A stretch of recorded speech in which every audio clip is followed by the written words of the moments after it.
And back now to our breaking coverage of an intense day that seems to be winding down, at least here in South Florida. Different scenes across the country. Right now we are joined by CBS 4's Jim DeFede. And Jim, local law enforcement has really been tested here this weekend. What's your impression of their response? Look, I think they adapted. I think last night was a rough night. I think tonight was a much better night in the city of Miami. I think that the police adapted their tactics in a way, and I think more importantly, protesters changed their demeanor, changed their tactics as well, so as to be less confrontational. Now we saw a little bit more violence up in Fort Lauderdale, but let's take a step back for a second. I know that we've all been focused on what's been happening here in South Florida. When you see the images, though, of tonight in Washington, D.C., New York, California, L.A., Minneapolis, there is Chicago. There is widespread, rampant violence in those communities right now and are still ongoing. So in the scheme of things, South Florida, while none of us like to have seen the images we've seen over the last 48 hours, compared to the rest of the country, these protests were relatively well contained compared to everywhere else.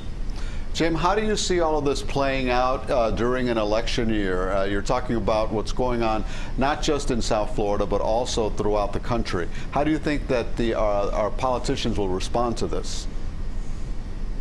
Well, I think they're going to have to respond to it. I think here locally, I think we're going to see a renewed emphasis on some of the local elections. It's not all about the top of the ticket. It's not all about what's going to take place in the race between Donald Trump and Joe Biden. Certainly, this is all going to have an impact on that. But again, I think as we talked earlier in the evening, in the beginning, everyone thought that the economy was going to be the driving force in the election. Then it was COVID-19. Now people are wondering if race. And we still have 5 months to go there. But on the local level, I think these issues resonate in a more meaningful way. And I do think that you'll see in the county mayor's race here in Miami-Dade County, and I think in some of the local elections for county commission and the Broward Sheriff's Office, to the new sheriff up there. I think this will all play in those elections in a much more significant way. Jim, you talked about the scenes that are unfolding in other parts of the country right now, much more violent scenes this evening, unfortunately. You know the history of protests and even rioting here in South Florida, in Miami specifically. Why do you think things are different here than they are in other parts of the country right now? I'm not sure. I know Elliot thought that it's in part because of our history going back 4 decades, but other communities, certainly Chicago, L.A., New York, have all endured these sorts of things. I do think that in more recent years we haven't seen it here because in a way we become more easily distracted because of the options available to us in terms of the community that we live in. I think that it's easy to get distracted from these national issues.